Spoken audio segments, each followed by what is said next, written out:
الله وحده لا شريك له وأشهد أن سيدنا محمدا عبده ورسوله لا نبي بعده.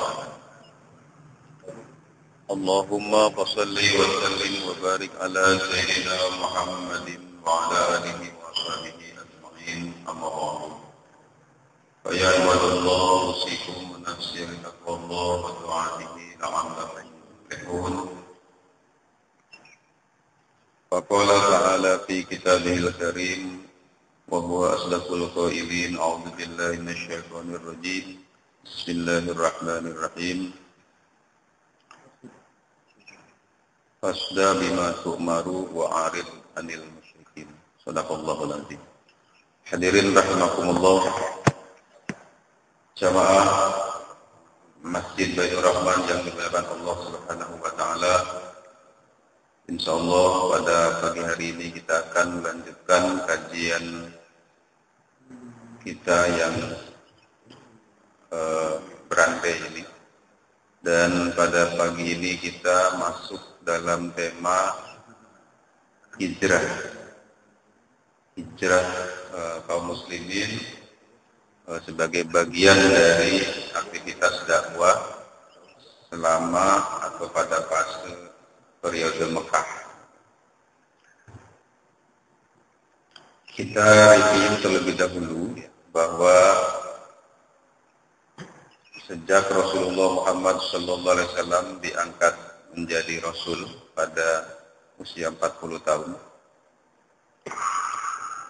beliau kemudian mendakwahkan risalah selama 3 tahun pertama dengan metode dakwah sirriyah, secara rahasia, sembunyi-sembunyi. Kemudian setelah 3 tahun beliau diperintahkan oleh Allah Subhanahu wa taala untuk mendakwahkan Islam secara jahriyah, secara terang-terangan. Maka kemudian tahun pertama sampai tahun kedua, tahun pertama dakwah terang-terangan, kemudian pada tahun kedua dakwah terang-terangan, penentangan dari musyrikin Quraisy mulai kencang, sehingga kemudian pada tahun kelima hijrah itu Rasul memerintahkan sebagian sahabat untuk berhijrah ke Habsyah,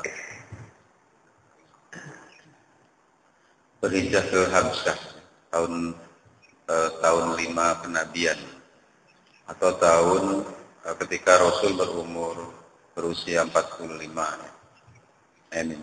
Kemudian hijrah ke Habsyah ini, ada 2 periode, 2 kali. Kemudian pada usia beliau 49 ada peristiwa Isra Mi'raj. Kemudian dilanjutkan dengan ada al-muqata'ah atau pemboikotan total Bani Muthalib dan Bani Hashim, juga Bani Manaf. Kemudian ada peristiwa Aqobah 1 dan 2, kemudian hijrah. Nah, hijrah yang atas itu hijrah ke Madinah. Jadi demikian perjalanan dakwah di kota Mekah.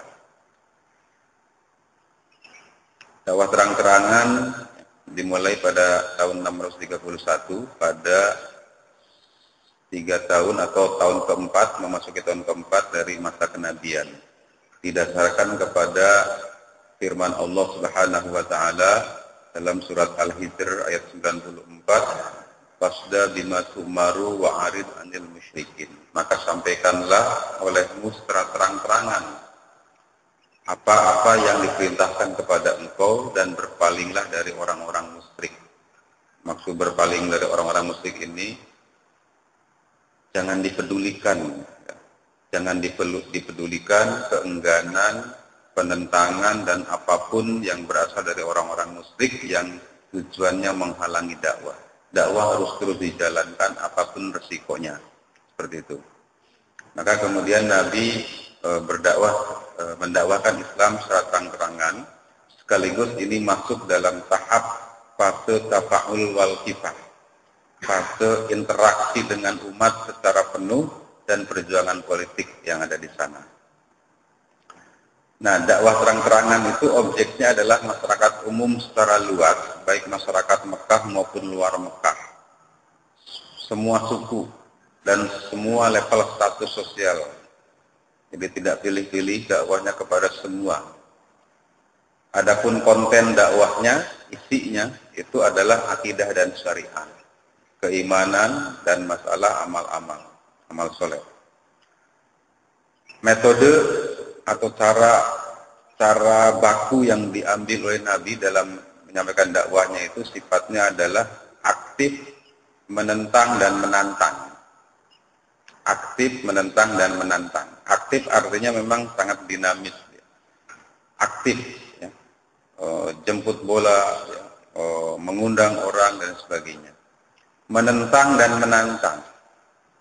Menentang artinya memang menentang segala ide, segala keyakinan atau segala pemahaman yang ada yang rusak.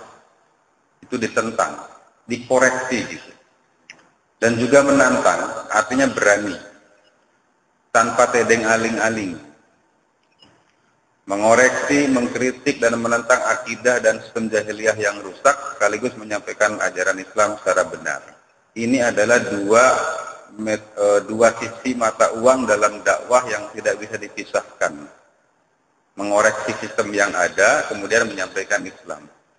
Tidak sekedar menyampaikan Islam, tapi tidak mengoreksi sistem yang ada.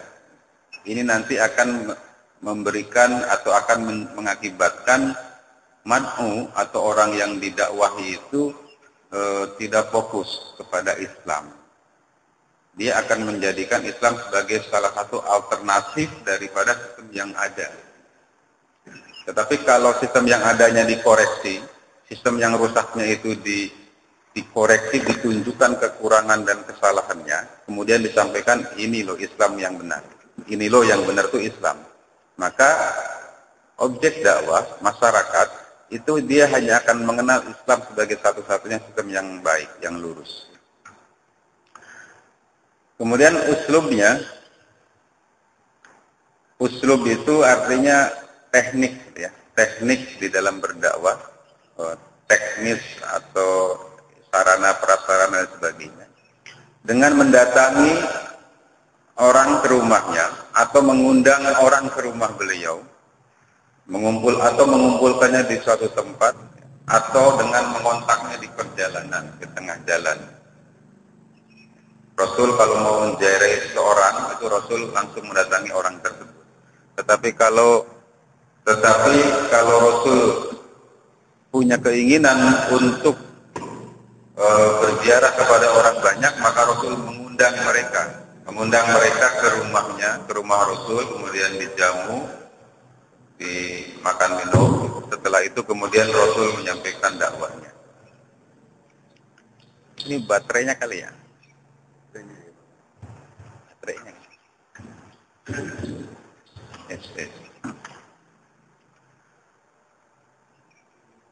Nah, dakwah terang-terangan yang disampaikan oleh Rasulullah Muhammad SAW terhadap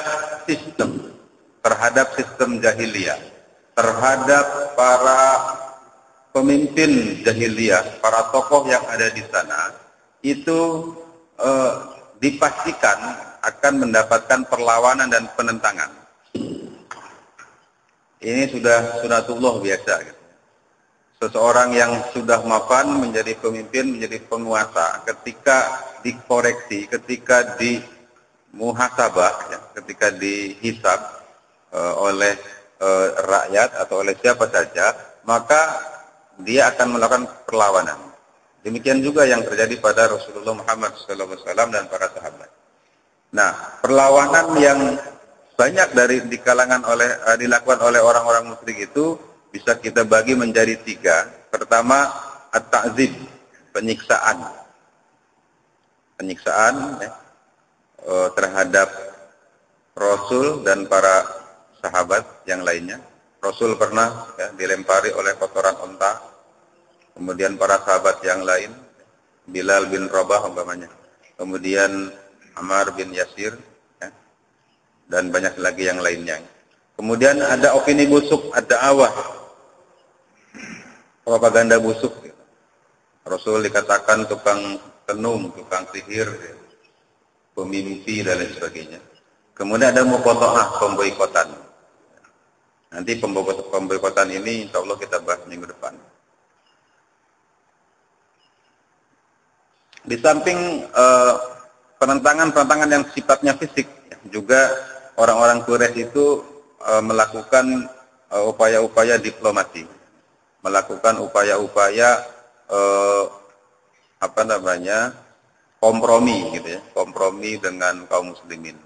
Ketika mereka merasa upaya-upaya penyiksaan, nakut-nakutin kaum muslimin itu tidak berhasil, maka mereka mencoba dengan diplomasi, dengan gaya kompromi.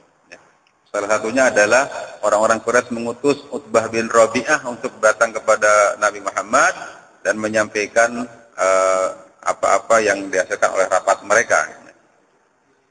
Dia katakan kepada Nabi, wahai Muhammad, wahai anak saudaraku, jika dengan yang kami bawakan ini, jika engkau berdakwah itu untuk mendapatkan harta, untuk ingin menjadi kaya, maka kami akan kumpulkan harta kekayaan dan kami berikan kepada engkau.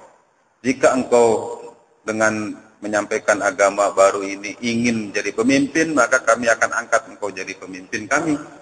Tetapi jika engkau dengan dakwah ini karena kesurupan jin, maka kami akan carikan tabib yang mahir, kemudian kami akan membayarkan upahnya. Kemudian Nabi menjawabnya dengan menyampaikan atau membacakan ayat Quran, ya. Kemudian Rabi'ah itu kembali lagi kepada temannya, kepada kaumnya, dan tidak berhasil dengan upaya komprominya. Kemudian juga ada tawaran jalan tengah, ya, jangan jalan tengah yang kita kenal dengan ucapan mereka, sehari kita sama-sama menyembah Allah, sehari besoknya kemudian kita sama-sama menyembah patung-patung dan sebagainya. Besoknya lagi nyembah Allah lagi, besoknya lagi nyembah patung bersama. Itu tawaran kompromi. Nah, kemudian dijawab oleh Nabi dengan menyampaikan surat Al-Kafirun ini, ya, bahwa sekali-kali kita tidak akan menyembah apa yang kalian sembah. Ikhwan fillah rahimakumullah, sampai kemudian tahun kelima kenabian, ya, perjalanan dakwah pada tahun kelima kenabian, itu penentangan dari musyrikin Quraisy mulai menjadi-jadi. Sampai-sampai para sahabat sudah tidak bisa menemukan lagi tempat yang aman di rumahnya, di negerinya sendiri.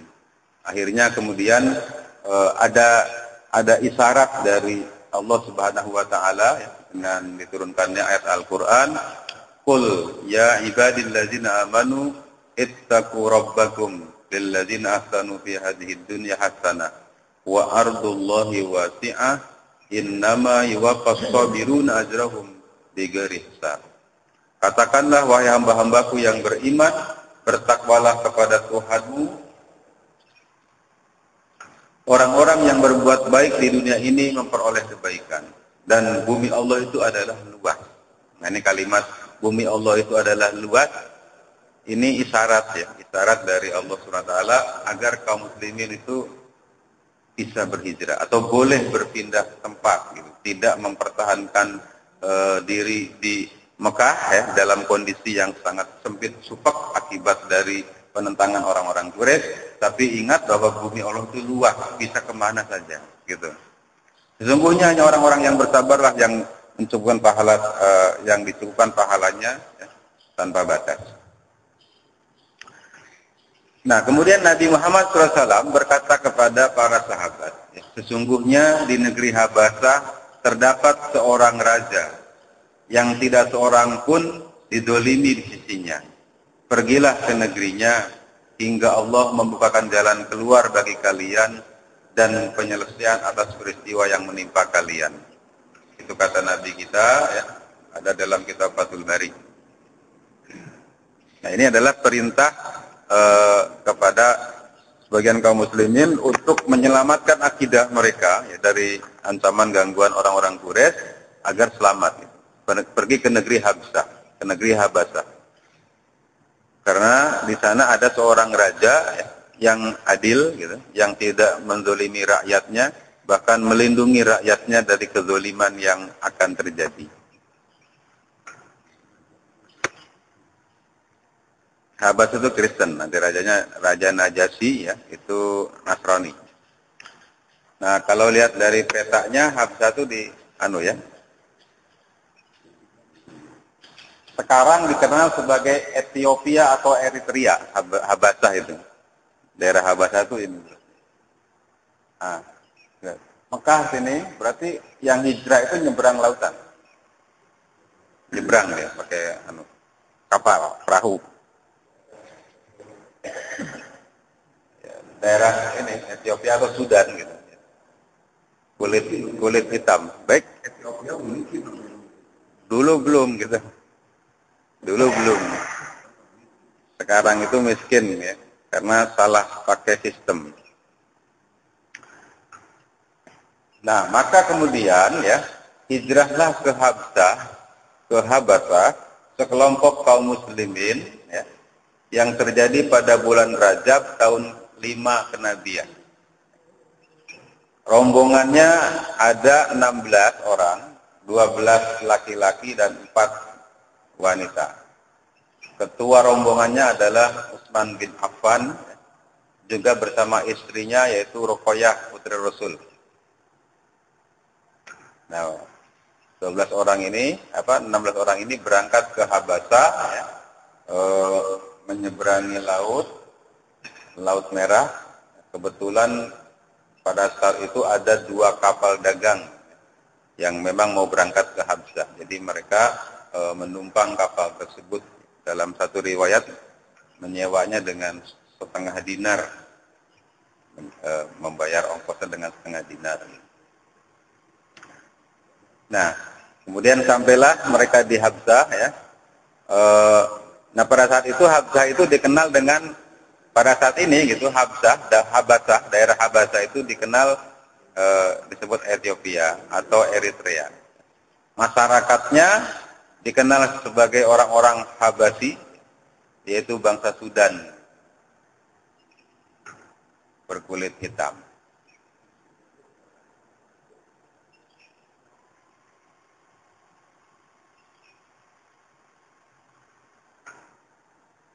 Saya tidak tahu jarak lautnya berapa kilometer. Nah, ini kemudian setelah peristiwa hijrah ke Habasah yang pertama ini, ya, di Mekah ada sebuah peristiwa yang cukup menghebohkan, ya, yaitu peristiwa sujudnya musyrikin Quraisy bersama Nabi. Jadi pada masih tahun kelima, ya, tahun kelima di bulan Ramadan terjadinya. Yaitu pada saat sekumpulan orang-orang Quraisy, orang-orang musyrikin Quraisy berada di Ka'bah, sekitar Ka'bah. Mereka biasa ngobrol-ngobrol sebagainya. Tiba-tiba tanpa sepengetahuan mereka, Nabi Muhammad SAW di belakang mereka membacakan ayat Al-Quran. Membacakan ayat Al-Quran, surat An-Najm ini. Surat An-Najm dari ayat pertama, sampai ayat terakhir, ayat 62. Nah, ketika sampai pada ayat terakhir, ayat 62, ya, afamin hadzal hadithi ta'jabun wa tadhakuna wa la tabkun wa antum samidun fasjudu lillahi wa'budu. Nah, kemudian ketika sampai ayat terakhir, fasjudu lillahi wa'budu, maka bersujudlah engkau kepada Allah dan sembahlah Allah.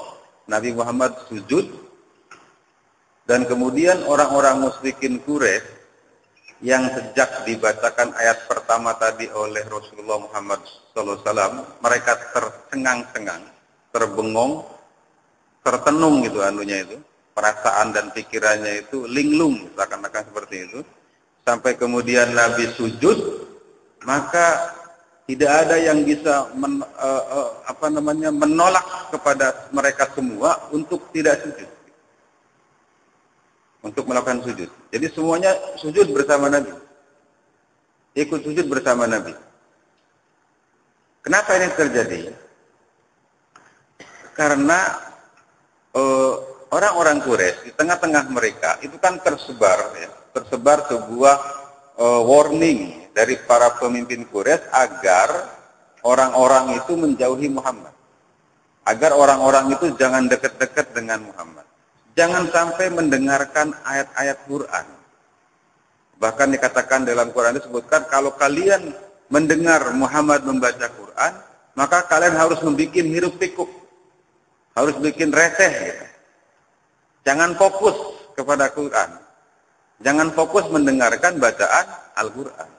Karena nanti kalian akan tersihir. Begitu. Itu yang wacana yang beredar tengah-tengah orang-orang Quraisy. Maka ketika Nabi Muhammad membacakan ayat ini di belakang mereka tanpa sepengetahuan mereka, tiba-tiba gitu, serta-merta mereka tidak mampu menolak gitu. Tidak sempat membuat hiruk pikuk. Mereka langsung pikirannya itu tertunduk. Karena kenapa? Karena memang pada dasarnya, pada hakikatnya, mereka itu ya menerima kebenaran yang disampaikan oleh Al-Quran. Tidak bisa menolak itu hatinya itu. Menerima. Apalagi mereka yang terkenal sebagai orang-orang yang zauk bahasanya itu, perasaan bahasanya, rasa bahasanya itu memang ngepas dengan Al-Quran yang dibacakan. Kalau kita barangkali ketika dibacakan ayat Al-Quran, yang manapun itu ayatnya, hampir nggak ada pengaruh kalau kita. Kalaupun ada pengaruh, itu didukung oleh suasana. Ya, biasanya didukung oleh suasana. Maka kita sering lihat pokoknya dalam training ya, di ISQ dan sebagainya, itu orang-orang pada nangis ya, ketika dibacakan Quran dan sebagainya. Itu memang suasananya dibikin seperti itu oleh trainernya. Tetapi ketika kita bacakan ayat Quran seperti biasa, kita tidak punya perasaan apa-apa. Tetapi orang-orang Arab, apalagi zaman dulu, pada zaman Quran diturunkan, dikenal sebagai orang-orang yang masih murni memiliki kemampuan gaya bahasa Arab yang sangat baik, ya, terkenal sebagai ahli sastra dan sebagainya. Maka ketika Al-Quran dibacakan, Al-Quran adalah kitab yang mulia, yang sangat tinggi gaya bahasanya, itu lantas langsung menerobos dan menusuk hati mereka. Sehingga begitu Nabi membacakan surat An-Najm yang memang sangat indah sekali ini, itu mereka langsung tertenung gitu. Seperti tersihir gitu. Maka kemudian ketika sampai ayat terakhir, Nabi kemudian sujud. Kan mereka paham nih apa yang dibacakan Al-Quran, ngerti di artinya. Jadi yang dibacakan oleh Al-Quran, mereka tuh ngerti artinya, tidak seperti kita kan. Orang baca Quran bolak-balik kita nggak ngerti artinya. Tapi mereka itu ngerti, walaupun mereka tidak beriman, tapi ngerti. Gitu. Maka ketika Nabi mengatakan, ayat terakhir dibacakan, fasjudu lillahi wa'budu, maka sujudlah kepada Allah dan sembahlah Allah. Kemudian Nabi sujud tilawah ya. Nah kemudian mereka juga ikut sujud. Terbawa oleh suasana keharuan, keagungan Al-Quran yang dibacakan di tengah-tengah mereka. Mereka tidak sempat lagi tuh membuat acara-acara yang menentang Al-Quran gitu. Nah, ya, ini sebuah peristiwa yang cukup menghebohkan di kalangan orang-orang Quraisy. Sehingga setelah peristiwa ini, ya, kemudian orang-orang Quraisy itu, kok bisa? Akhirnya mereka mencoba mencari cara agar jangan sampai keadaan atau peristiwa tadi itu tersebar di kalangan Mekah. Bagaimana caranya? Kenapa? Kalau tersebar ini peristiwa, ini bahaya. Akhirnya mereka kemudian mendesain berita ini.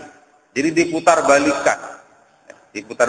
memutarbalikkan fakta bahwasanya justru Muhammadlah gitu, yang kemudian sujud di hadapan Tuhan-Tuhan mereka. Nah itu diputarbalikkan faktanya. Yang disebarkan ke masyarakat umum itu, pada bulan Ramadan itu terjadi peristiwa ya, di mana para pembesar Quraisy dan Muhammad sujud bersama-sama, tapi kepada patung-patung. Nah itu yang disebarkan. Bisa toh? Bisa, karena memang berita itu tergantung siapa yang bikin gitu. Apalagi orang yang punya kemampuan di dalam media massa ya. Yang punya media massa itu dia bisa bikin berita apa saja itu. Yang putih bisa jadi hitam berita itu. Yang hitam bisa jadi abu-abu, yang kuning bisa jadi biru, tergantung kemauan yang punya berita, yang punya media. Nah, orang-orang Quraisy yang berkuasa di sana adalah mereka gitu. Nah, maka mereka punya kekuasaan, punya kemampuan untuk memutarbalikkan fakta. Dan upaya-upaya pembalikan fakta gitu kan, dan semacamnya itu selalu terjadi, ya, selalu terjadi, termasuk pada masa sekarang. Nah, ikhwan fillah rahimakumullah.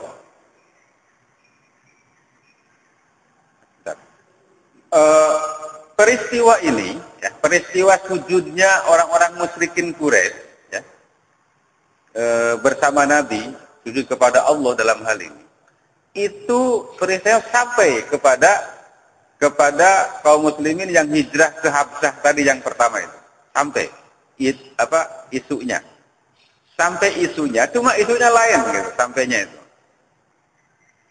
Jadi Utsman bin Affan, ya, 16 orang pertama muhajirin, ya, yang hijrah ke Habsyah itu mendapat informasi di Habsyah, ya, bahwasanya orang-orang musyrik sekarang sudah pada beriman, gitu.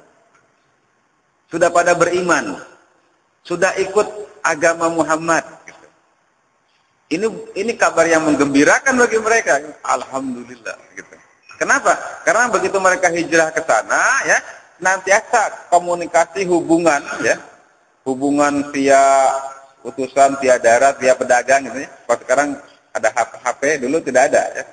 Informasi yang didapat mungkin dari kafilah-kafilah dagang dan sebagainya. Itu senantiasa mencari informasi. Nah, informasi yang didapat adalah orang-orang musyrik sudah masuk Islam. Gitu. Gembira kan, gembira. Maka kemudian mereka pulang balik kembali. Kenapa? Yang namanya kampung halaman, kita punya rasa kerinduan, ya. Biasanya manusia itu rindu kepada kampung halaman. Sejelek apapun kampung kita, tetap aja lebaran pulang kampung biasanya. Padahal di kampungnya becek, banjir gitu, ya. Tidak enak lah, enakan di Jakarta bahwanya segala rupa fasilitas ada, tapi tetap aja pulang kampung. Apa itu? Yaitu kerinduan.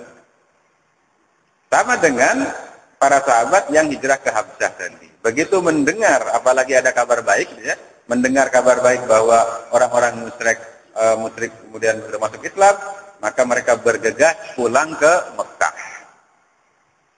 Kembali lagi ke Mekah. Nah, cuma sayang gitu.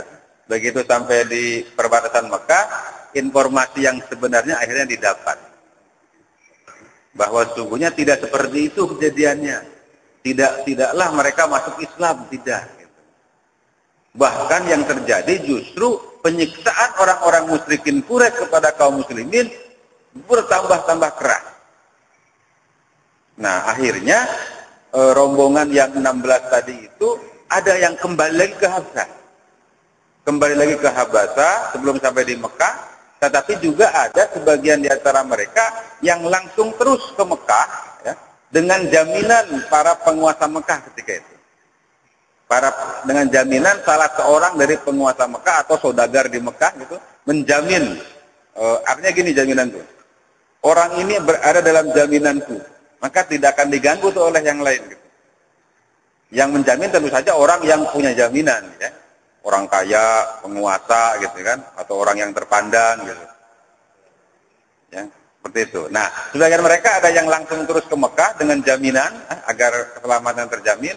Sebagian mereka ada yang kembali ke Habsyah lagi. Kenapa? Karena informasi yang didapat bahwa orang-orang musyrikin Quraisy masuk Islam itu tidak benar ternyata. Yang ada sebaliknya, yaitu penindasan, penyiksaan orang-orang Quraisy kepada kaum muslimin makin bertambah jadi. Nah, seperti itu, ya. Nah, dari kasus ini, ya, dari kasus sujudnya musyrikin Quraisy ini. Nah, ikhwan fillah rahimakumullah. Setelah peristiwa hijrah pertama ke Habsyah, kemudian peristiwa sujudnya orang-orang musyrik bersama Nabi Muhammad, dan kemudian dikhawatirkan ini akan mengakibatkan perkara buruk bagi kaum musyrikin, maka orang-orang musyrik menambah kembali, ya, menambah penyiksaannya, menambah penentangannya kepada dakwah Islam. Ya. Sampai kemudian Nabi, ya, juga kemudian memerintahkan kembali kepada kaum muslimin untuk melakukan hijrah lagi ke Habasyah. Maka kemudian hijrah yang kedua ya terjadi ya, dengan lebih banyak ini. Yang hijrah ke Habasyah yang kedua ini ada 83 laki-laki ditambah 28 orang wanita. Jadi jumlahnya 111 orang. Kalau tadi cuma 16 orang, yang gelombang kedua ini 111. Tetapi ada sejarawan yang menyebutkan 83 laki-laki dengan 19 atau 18 wanita. Jadi ada yang ya dewasa semua ya, dewasa semua. Jadi ada yang 18, ada yang 19, ada yang juga nyebut 28 wanitanya nih.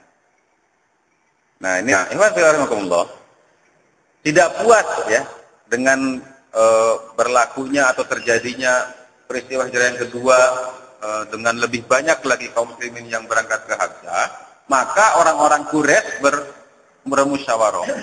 bermusyawarah bagaimana caranya. Akhirnya mereka mengutus ya, 2 orang dari orang Quraisy yang pandai ngomong, yang pandai diplomasi, pandai bercakap-cakap untuk menuju Habasyah mendatangi Raja Najasyi.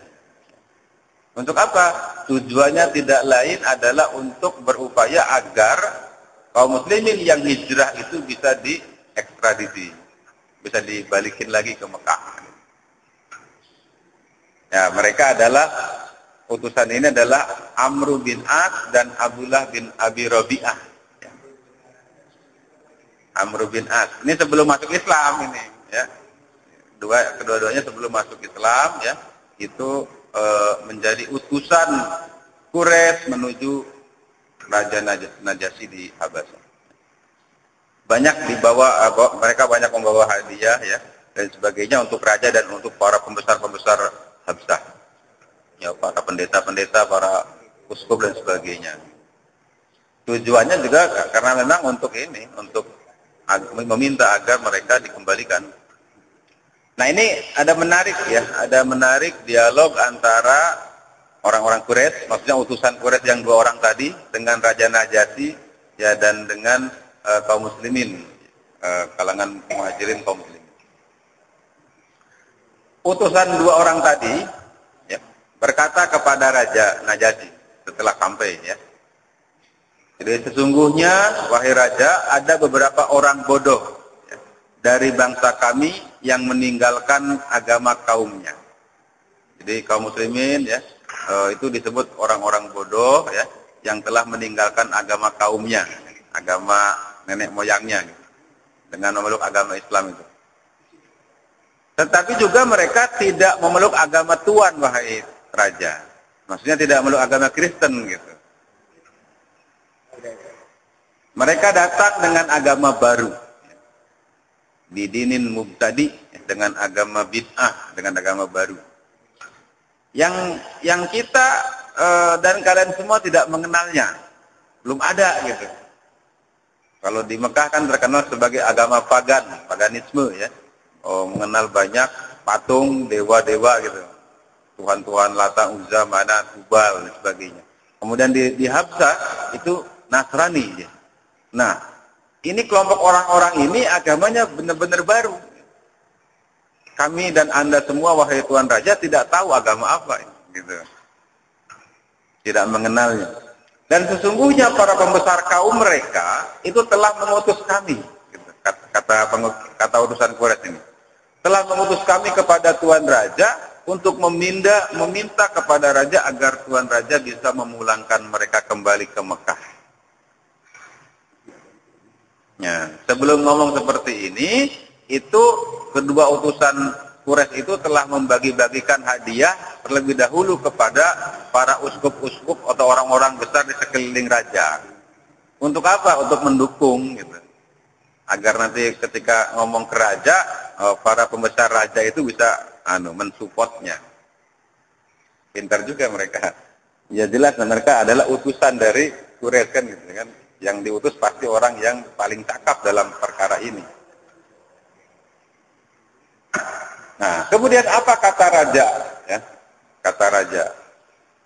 Kata Raja Najasyi, ya, yang Nasrani ini, yang terkenal memang adil, ya, terkenal adil dan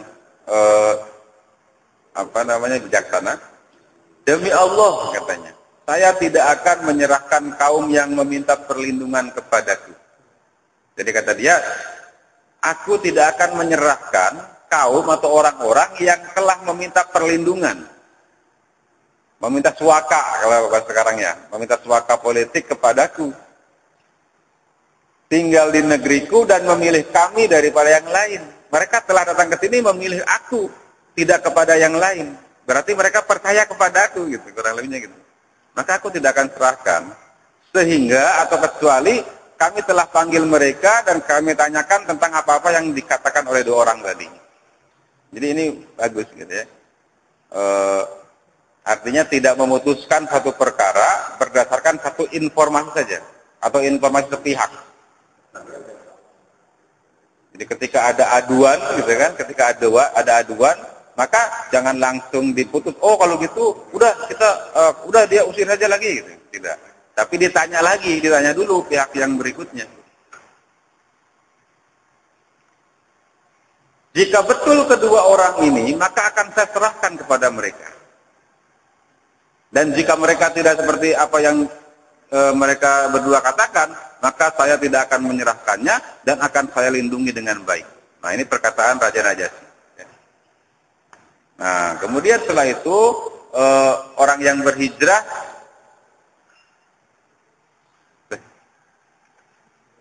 balik lagi.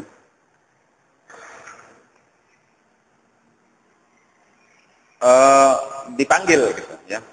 Kaum muhajirin, kaum muslimin itu dipanggil menghadap raja, ya. Kemudian Raja Najasyi bertanya kepada mereka, "Ma hadzal din alladzi faraqtum bihi qaumakum wa lam tadkhulu fi dini wala fi dini ahadin min hadzihil milal?" Ya. Agama apa sebenarnya yang engkau peluk ini, yang kalian peluk ini, ya? Yang kalian telah meninggalkan kaum kalian, tetapi juga kalian tidak masuk ke dalam agamaku, agama Nasrani, ya. Agama apa itu? Gitu. Atau kepada agama-agama yang lain, tapi agama baru. Nah, gitu. Raja Najasyi bertanya kepada kaum muslimin di sana.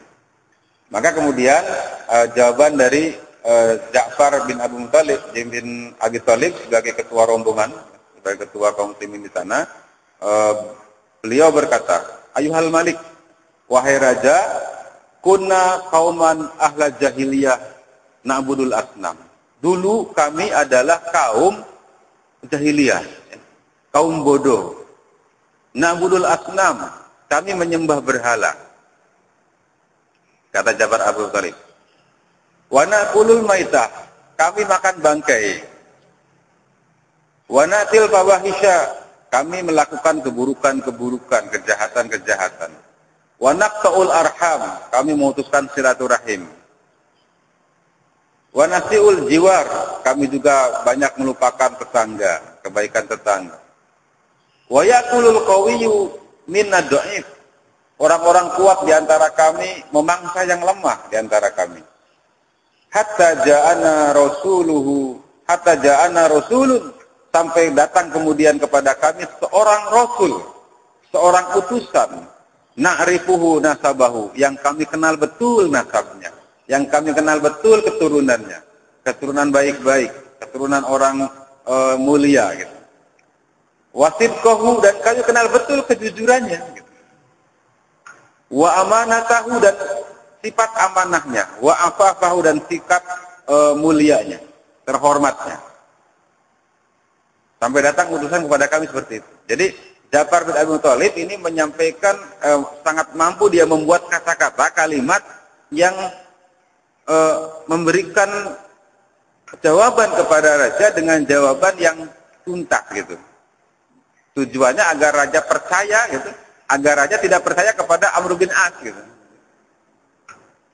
Dan yang disampaikan adalah kebenaran gitu. Jadi dia katakan bahwa wahai raja, sesungguhnya kami dulu ini adalah orang-orang barbar, orang-orang jahiliyah. Kami menyembah patung, menyembah berhala. Kami adalah paganisme gitu. Kami memakan bangkai. melakukan banyak kejahatan, mabuk, ya, berzina dan sebagainya, memutuskan silaturahim. Oh, yang kuat di antara kami memangsa yang lemah, gitu. Ini sedang menggambarkan kondisi jahiliyah di Mekah, gitu. Nah, sampai kemudian datang seorang utusan, maksudnya Nabi Muhammad, gitu kan. Sampai kemudian datang seorang utusan yang kami kenal betul nasabnya, keturunannya. Oh, orang-orang tuanya dulu, gitu. Kami kenal betul. Dan kami kenal betul juga apa?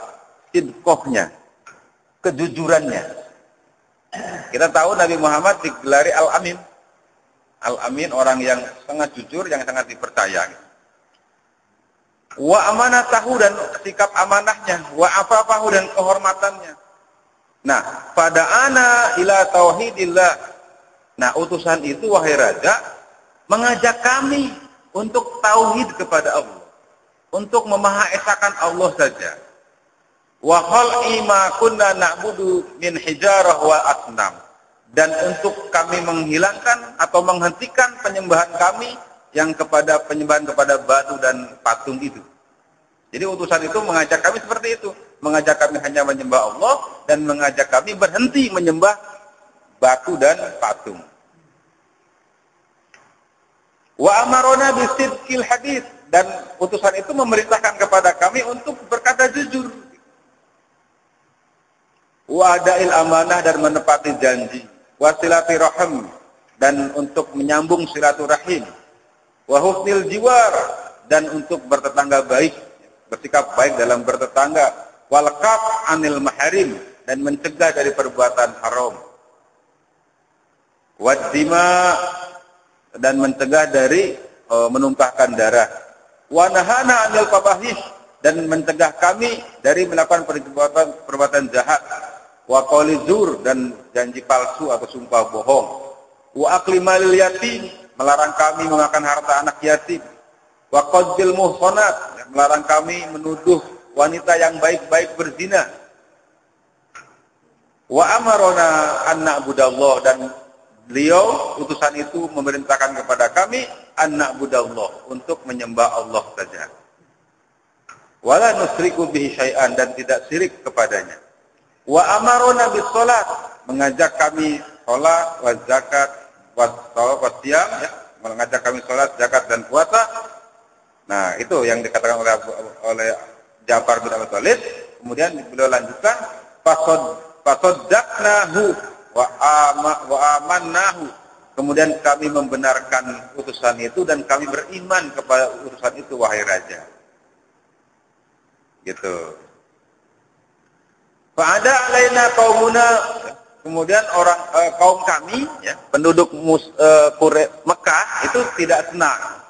Fa'adzabuna, kemudian mereka mulai menyiksa kami wahai raja. Azaban aliman, dengan siksaan yang pedih, yang perih. Wa futunan andinina, dan mereka memfitnah kami, ya, memfitnah kami dalam perkara agama kami ini. Falamma qaharuna wa dhalamuna, maka kemudian ketika mereka mulai memaksa kami dan mendolimi kami, wa doyaku alaina, dan membuat kami sempit hidup di Mekah itu wahai raja. Mana? Wa halu bainana wa baina dinina, dan mereka senantiasa menghalang-halangi kami melakukan ibadah sesuai dengan agama kami yang baru ini. Ketika orang-orang musyrikin Quraisy itu melakukan hal semua itu kepada kami, kharajna libiladika, maka kami keluar menuju negeri Anda wahai raja.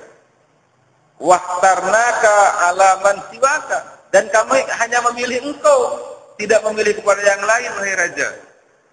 Warogibna fi jiwarika, dan kami ingin agar kami menjadi warga negara Anda yang baik, gitu. Warojauna alla nuzlama indak, dan kami berharap kami di sisi Anda tidak dizalimi oleh siapapun. Nah, itu kata Ja'far bin Abi Thalib. Dijelaskan latar belakangnya apa, sehingga mereka datang ke Habsah itu seperti apa. Ini penjelasan yang tuntas. Maka kemudian, nah ini terjemahannya, nanti kalau untuk di print Pak, terjemahan yang tadi ini.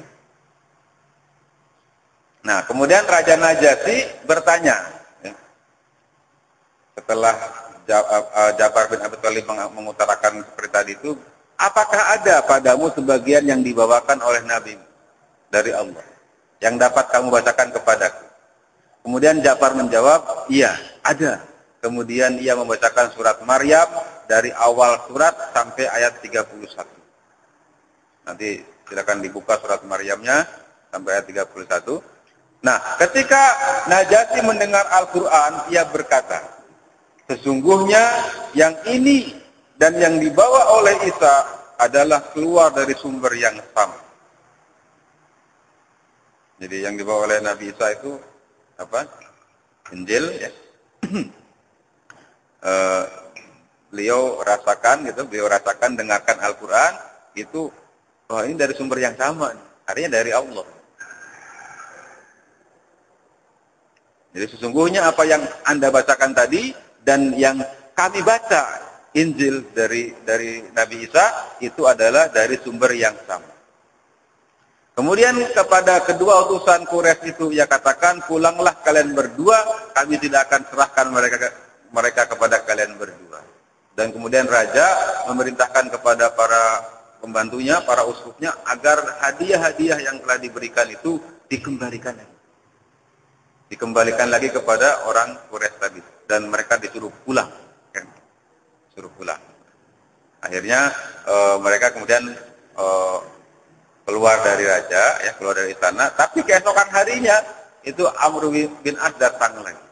Besoknya itu Amr bin As datang lagi kembali kepada Najasyi, dan dia mengatakan kepada raja itu, wahai raja, sesungguhnya orang-orang Muslim ini mengatakan tentang Isa putra Maryam dengan perkataan yang berbahaya. Artinya Amr bin As ini ingin menggaru domba nih. Karena Isa itu kan Tuhan mereka, Tuhan yang dianggap Tuhan oleh orang-orang Nasrani gitu kan. Itu dalam Quran juga disebutkan. Jadi berharap Amr bin As ini agar terjadi perdebatan sengit atau agar raja tidak senang dengan apa-apa yang ada dalam Quran tentang Isa. Maka kemudian Najasyi memanggil kembali kaum muslimin, memanggil kembali Ja'far bin Abi Thalib, ya, dan bertanya kepada mereka tentang Isa, tentang Nabi Isa. Kemudian Ja'far menjawab, ya, Isa adalah Abdullah, hamba Allah, Rasul Allah, dan kalimat yang diberikan kepada Maryam sang suci. Ini sesuai dengan Al-Quran. Jadi Ja'far bin Abi Thalib tidak mau berbohong, ya, tidak mau mengurang dan menambah, dia hanya membacakan ayat Quran. Kemudian apa tanggapan dari Raja Najasyi ketika dia mendengar bahwa Isa adalah hamba Allah, Rasulullah, kemudian kalimat yang diberikan Allah kepada Maryam yang suci. Kemudian Raja Najasyi mengambil sebatang tongkat, kemudian membuat garis di hadapannya, seret, dia berkata, antara agama kalian dan agama kami perbedaannya hanya sebatas ini, artinya tipis sekali gitu. Sedikit sekali perbedaannya. Apa perbedaannya? Kalau Islam memahami Isa itu sebagai Rasul, kalau mereka memahami sebagai Tuhan. Padahal besar itu perbedaannya, ya. Perbedaannya besar. Kata itu menyangkut kufur dan iman dan kufur kan gitu. Tapi ya itu kata dia begitu, bahwa perbedaannya sangat tipis, tidak selebar garis ini.